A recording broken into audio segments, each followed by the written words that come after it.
Okay, here we go. God damn. Fucking internet. Shit, man. Sorry about that, y'all. Trying to connect and it's bullshit. I thought they was doing it on purpose at first. I'm like, they don't want to hear that America's Most Wanted classic shit. But here we are. I want to welcome everybody. I hope everybody is safe, doing what they got to do, not to go crazy. I know shit is nuts, it's bananas right now, but we gotta keep using that and shit. We ain't just following the program, man. You gotta think for yourselves. It's gotta be about common sense. You know what I mean? Nothing wrong with going with your instincts right now, because there's a lot of misinformation going on out there. But we're gonna get to what we're here for, man. We're here to celebrate 30 years, America's Most Wanted, classic album. You know, even that picture was crazy for the time. And the picture was, back in the day, it was Photoshop. It was new. So this was new, them doing these layers. I remember the photographer really wanted to get this captured after he heard the album. You know, America's Most Wanted, everybody says the first connection to East and West. It's not really the first connection, you know what I mean? I got to get that to my man Ice-T, who worked for years with Africa Islam back in the day, you know, doing a lot of stuff, you know, connecting the coast. You know, Ice-T would always shout out the New York rappers. That was his homies. It made us feel more connected. So, you know, when I left N.W.A, I used to call Chuck D a lot. I used to ask him for advice, you know, like, man, you know. And he used to actually try to convince me to stay in the group. He wanted me to stay. He didn't want me to leave. He thought the group was too legendary. Shout out to all the homies that's in the IG. You know, I appreciate y'all coming through. But yeah, Chuck, he was like, man, it can't work out, and I'm like, nah. So he was on tour, so he couldn't really, you know, do much, but give me a lot of good advice. So then I was always cool with the dudes up at Def Jam with Russell and Leor Cohen, and I was talking to Leor one day, and he said, man, why don't you just come to New York? I was like, all right, but I'm not coming unless I can hook up with the Third Base producer, which was a dude named Sam Sever. Third Base was a group. Shout out MC Search. MC Search is the man. We've been down for a long time. He doing radio now, so shout out to that. But Leor, you know, I went to his office, I was kicking it, I was waiting. He was like, he on his way. And he never came. He never showed up. So I was like, fuck, okay. That's some bullshit, but okay. So I left his office, man. He was like, man, just stay. I'm like, nah, man, I gotta raise up. I'm gonna leave. As soon as I left, I'm walking down the hallway. I see Chuck D walking my way. So this is divine intervention. This is, you know, something that I had never thought was gonna happen. You know, I mean, I'm at Def Jam. You don't think I'm at Def Jam, then I'm about to see LL Cool J. It just usually don't happen like that. So I saw him, and we talked in the hallway, and he was working on a record. He was working on a record with Big Daddy Kane called Burn Hollywood Burn. Now, these are my two favorite MCs at the time. And he asked me, did I want to be on the track? You know what I mean? Did I want to get on it? I'm like, hell yeah.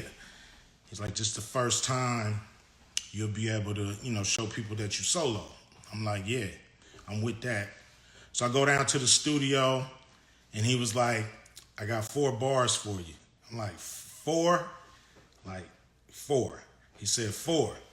So I'm like, boy, I better I better start off fast and make my presence known. And so I end the rhyme, you know, don't fight the power, shoot the motherfucker. And I remember Flav, every time Flav would see me, he would say that line. Don't fight the power, shoot the motherfucker. So it was real cool to be able to get on the track with these powerhouses in hip hop. And, you know, it was just dope to be able to flow, you know, on a Bomb Squad track, you know. I mean, if you ask Ren and you ask me, back in that time, you know, Dre was our homie. So our favorite producers was actually the Bomb Squad. Bomb Squad was like, it was the sample era, and nobody did it better. Nobody could connect the dots and make a gumbo as good as the Bomb Squad. So I went and I think Keith Shockley was there. Keith Shockley, and you had Hank. Hank came in later. Of course, Chuck was there. We had did what we had to do, and Chuck pulled everybody in the lobby, and we started talking about doing a few tracks for my new album. So if you don't know Hank and Keith Shockley, I got a picture.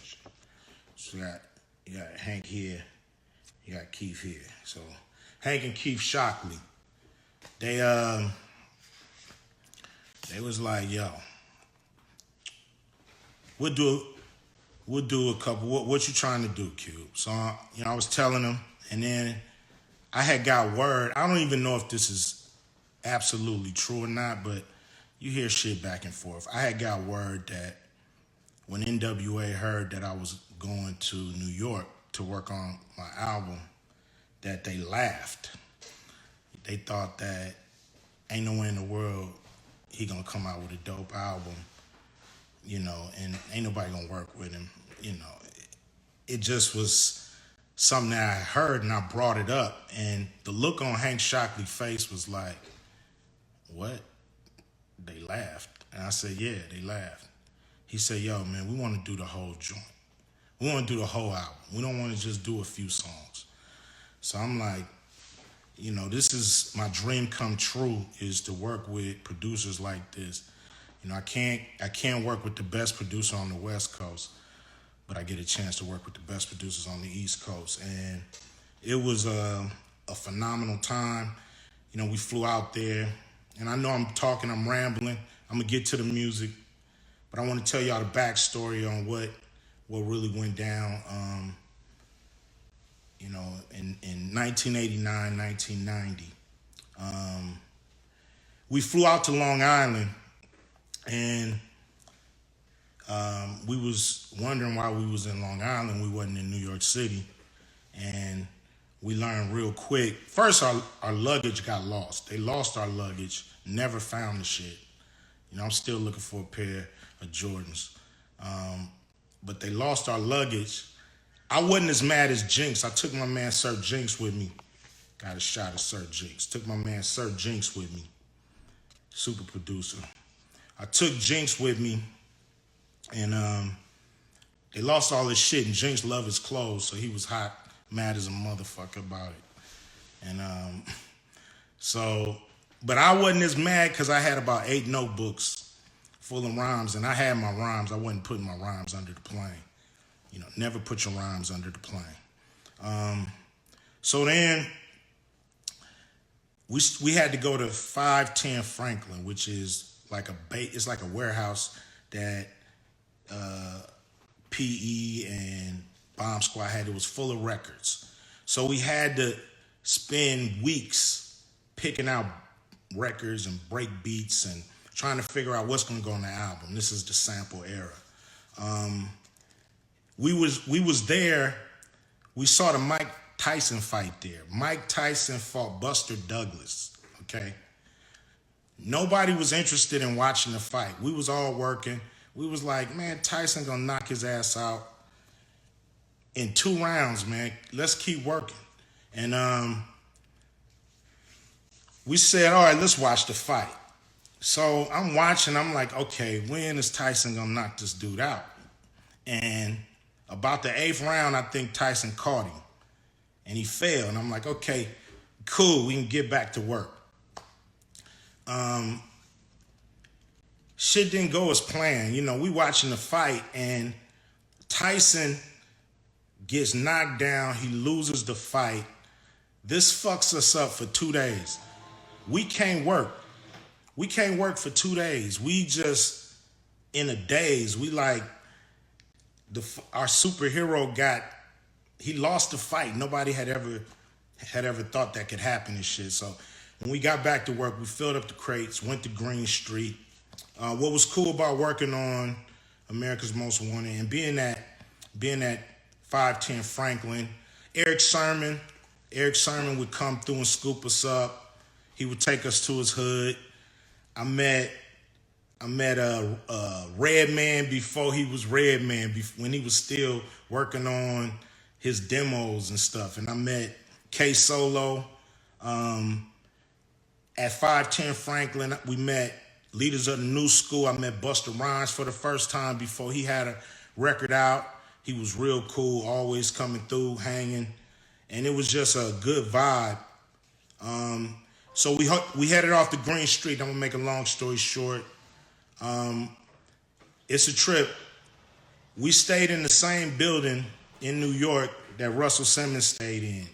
We never saw him, but everybody would always tell us that's the Russell Simmons building. So we'd be like, oh, okay. I was, I'm a big Russell fan. I think, without his vision, we'd be lost. Let's see what's going on with this fucking printer. All right. So we never saw him, but it was cool. We was working on the record from 6 p.m. to 6 a.m. And the first record is called Better Off Dead. It's a skit. It's an intro. I'm big on intros. If you heard any of my albums, you know that I'm fucking with the intros. And so, it was cool to see that we was putting our full effect into this record, and the fact that the Bomb Squad let us do our thing too. We were new producers. Sir Jinx been by my side from day one, and we was all new to it. We had our skills, but we needed a little more, I guess, coaching when it came to actually putting a whole record together, because we was doing demos and we was doing all kind of stuff. So, we decided to do this, real visual intro called Better Off Dead. And I like it because it's cinematic. I think Jinx I call him the Alfred Hitchcock of hip hop, because he can make anything feel real. And then we're going to go straight into Nigga You Love to Hate. It's a Steve Arrington loop. We use Steve Arrington and Weak at the Knees. We use that with Gangsta Gangsta too, Gangsta Gangsta. So I was a little skeptical about using it again, but when we added Atomic Dog on top of it, I'm like, hell yeah, this is it. So I'm gonna play these two back to back, and then we're gonna talk some more shit. Here we go. Let's see if this is on, man.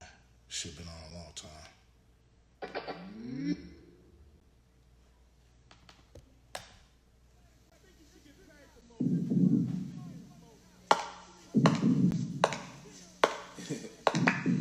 Tell me if it's too loud or it need to be louder or what. God damn. Man, I remember working on that track right there. Chuck D is making that track dynamic like that. You got the bottom beat from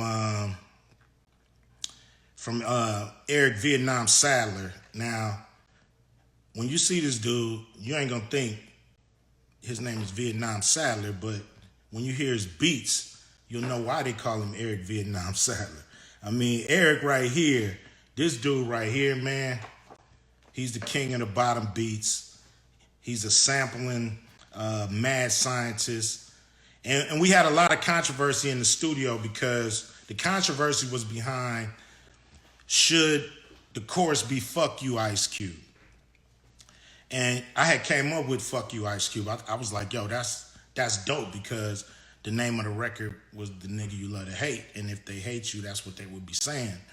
And so it was just a big debate on, man, you can't say fuck you can't say fuck yourself on your own record. That just don't make sense. That's just crazy. And I'm like, yeah, it's crazy enough to work.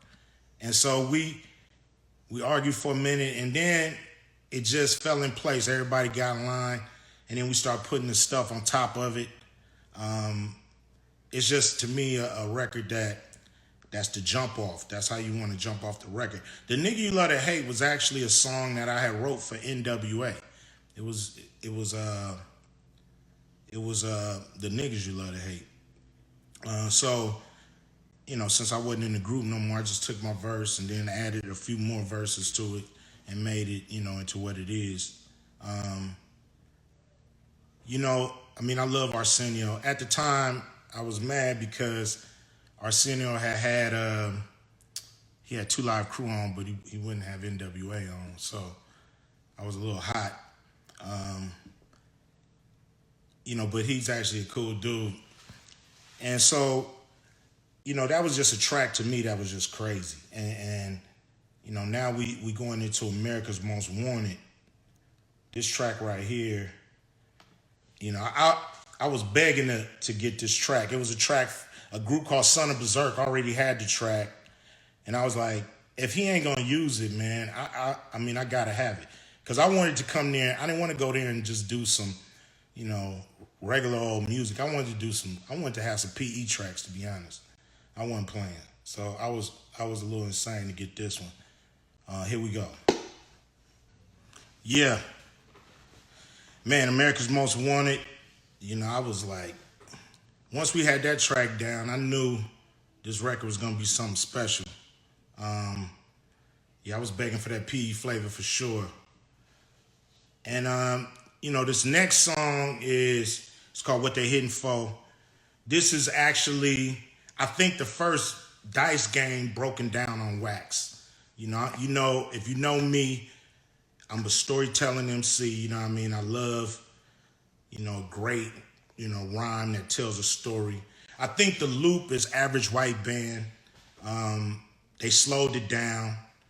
In the background, we got Ricky Harris. Rest in peace, Ricky Harris. He's also on I'll talk about Ricky Harris later. But we got JD, JD, my man, locked up. We need to free JD. He's been locked up for 26 years, for murder he didn't commit. So, we need to do things to free JD. And this is What They Hitting For. Jinx and Chuck made sure the background, all the background dice game and all that shit was right. Here we go. Yeah, that was quick, short, one verse. I love those. One verse.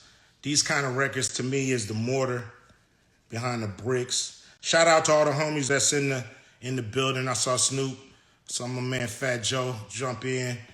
I know y'all jumping in from Africa, Brazil. I know y'all jumping in from Australia. Appreciate y'all. This next song is called You Can't Fade Me. Now, everybody knows, when it comes to hip hop, you gotta do what you feel, say what you want to say.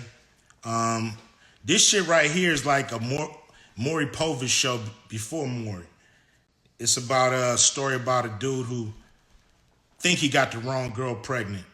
And, sometimes rappers go too far with shit, which is, I think, what's good about rap. A couple lines in here made motherfuckers go crazy, and I understand why. When I was 19, I was like, what the fuck they so mad about? It's just a rap. But now this shit is, I see what they talking about, but shit's done. Here we go. You can't fade me. Damn. You can't fade me. 4-verse rhyme. Love that beat. Some slowed down, to me, gangster shit. That loop, living in, jiving in, digging the skin he's in. That's Parliament, Rumpelstiltskin. I love Parliament, as y'all know. You know, George Clinton is my spiritual leader. This next shit is a skit. You know, we was the first ones starting to really make skits part of our albums and really linking songs together with skits. You know, of course, I ain't gonna say we started it, but we definitely was some of the ones that perfected it. And this one right here is just a quick little thing with JD talking shit called JD Gaffing. Then we're gonna go straight into Once Upon a Time in the Projects. I'm gonna talk about that after. Yeah, Once Upon a Time in the Projects, shout out to Betty Wright, rest in peace. That's a loop from our song, I think, Shooby Doo.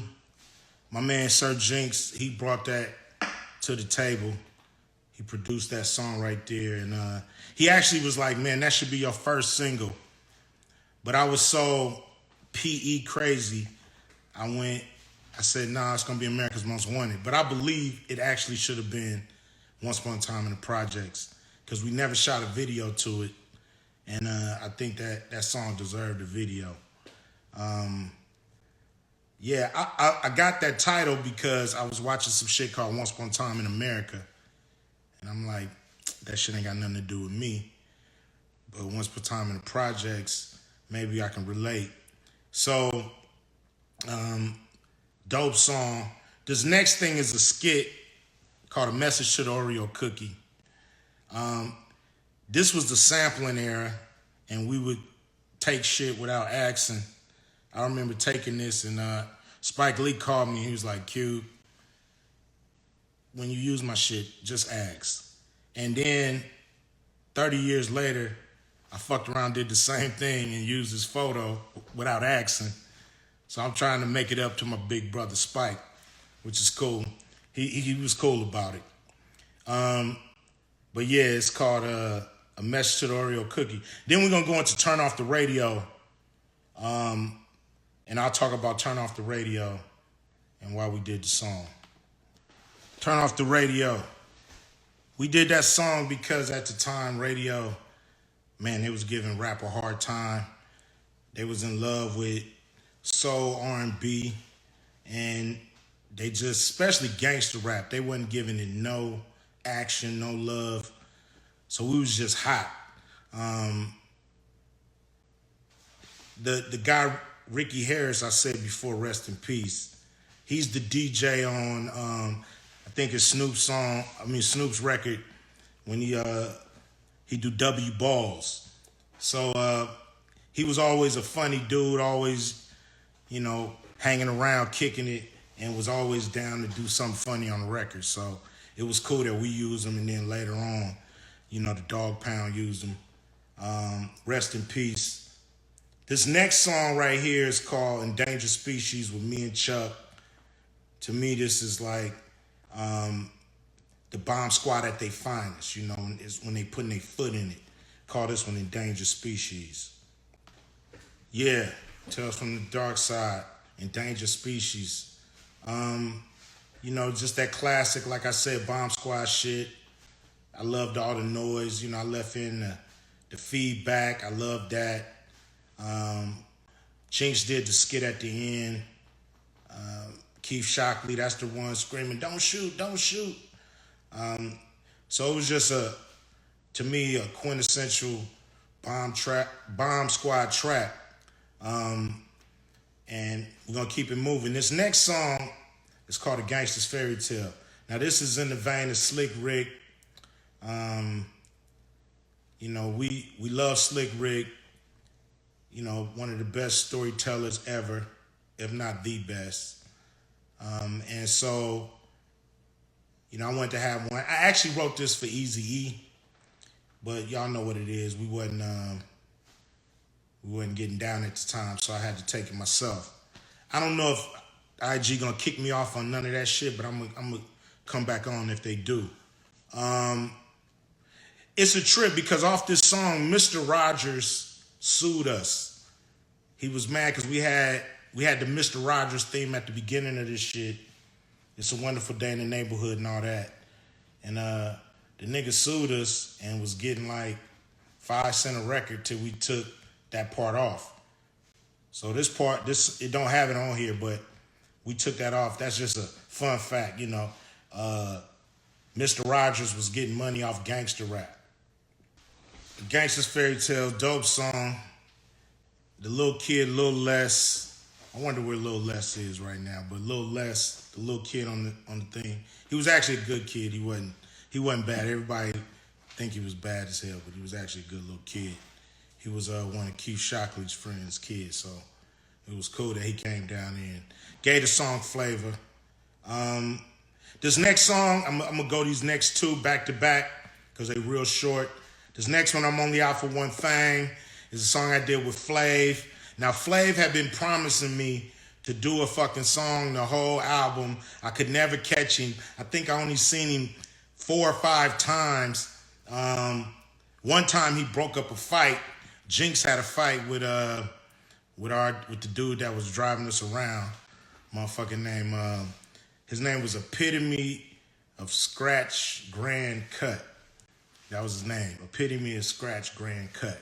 And so they had this, I remember Flav with a gang of fucking keys, throwing the keys in the street, breaking up the fight. But then he had to go to the airport, and I'm like, Flav, you said you was going to do a song with me, man. He was like, dude, I got to go. I'm late. I'm fucking late. I'm late. I'm like, man, just come on, man. Just give me something, man. Just come in and talk shit. So we ended up doing this song in one take.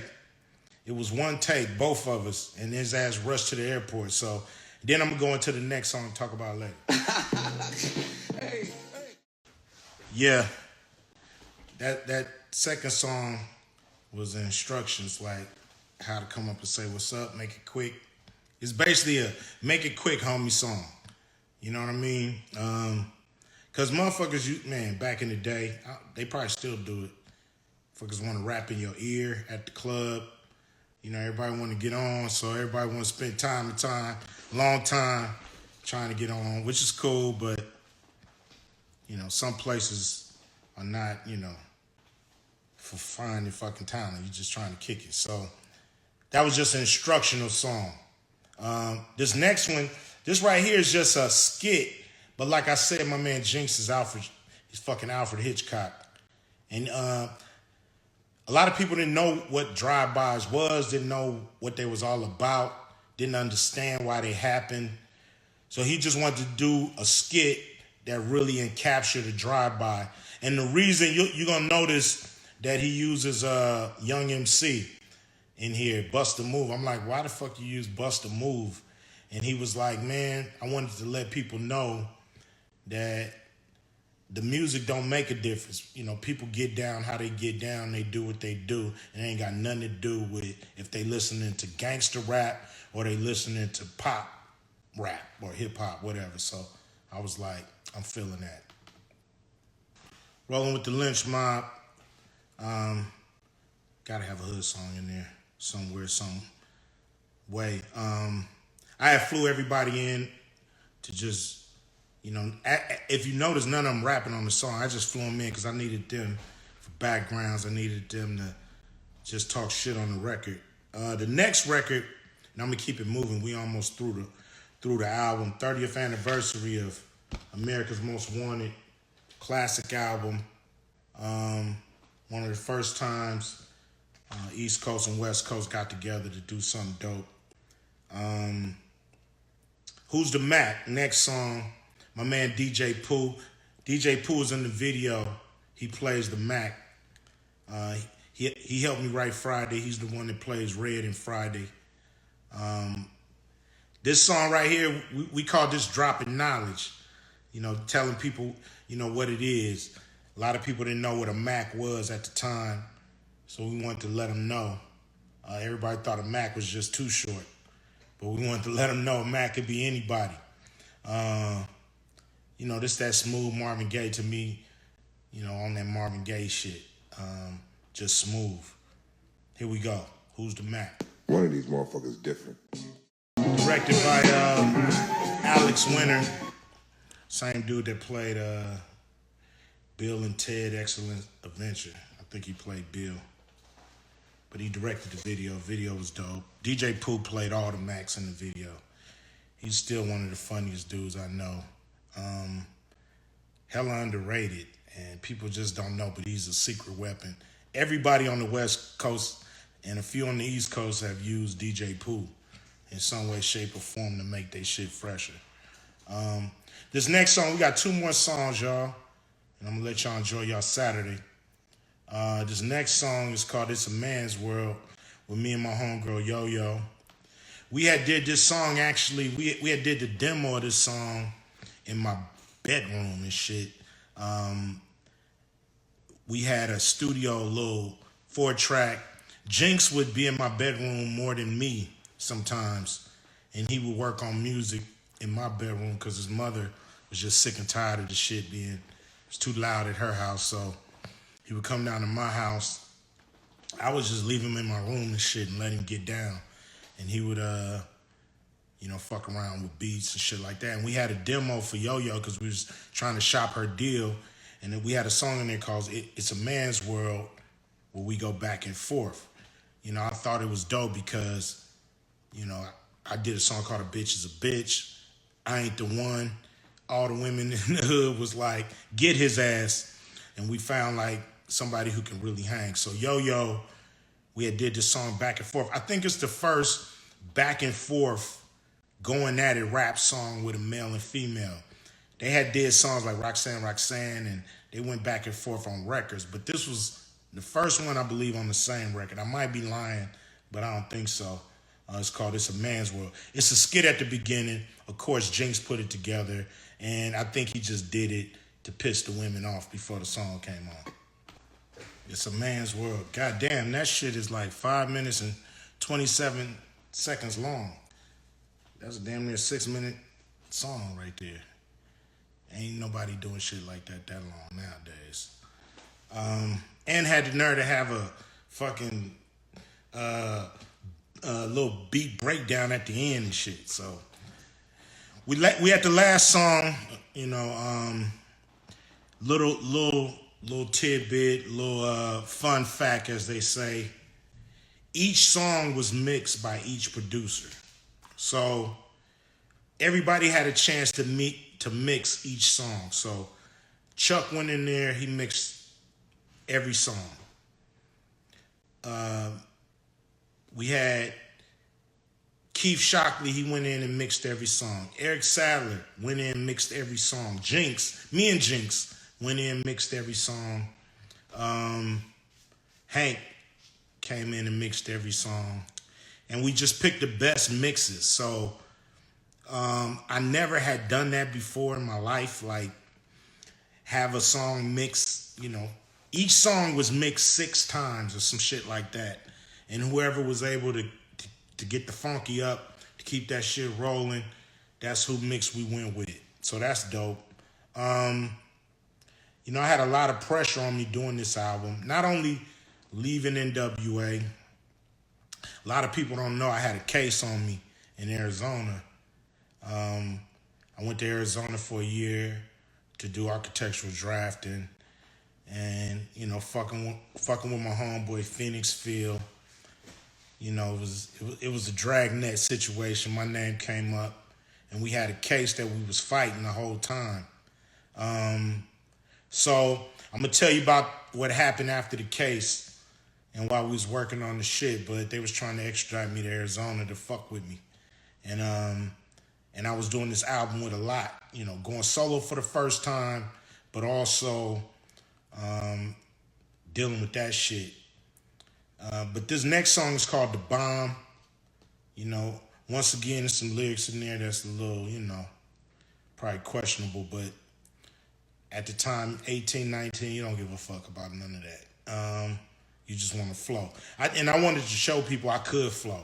Everybody thought I was like just talking, I was a rapper that was just talking about shit, trying to scare you on shit, and I couldn't flow. And so this record was me and Jinx letting the world know, it's skills. And produced by the homie Jinx. Last song called The Bomb. Here we go. America's Most Wanted. I appreciate y'all hanging with your homie Ice Cube. It was dope. I know It seemed like I'm looking at the comments. It's a worldwide thing. You know, I think everybody is part of the universal worldwide West Side. You know, in 30 days, that record went gold or less.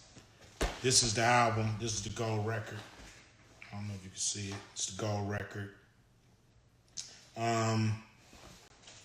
My lawyer called me. He told me two things that day. He told me your record went gold and they dropped your case in Arizona. So, you know me, I was fucking happy as shit. But the actual thing actually ended up going platinum. You know, I don't know if you can see it.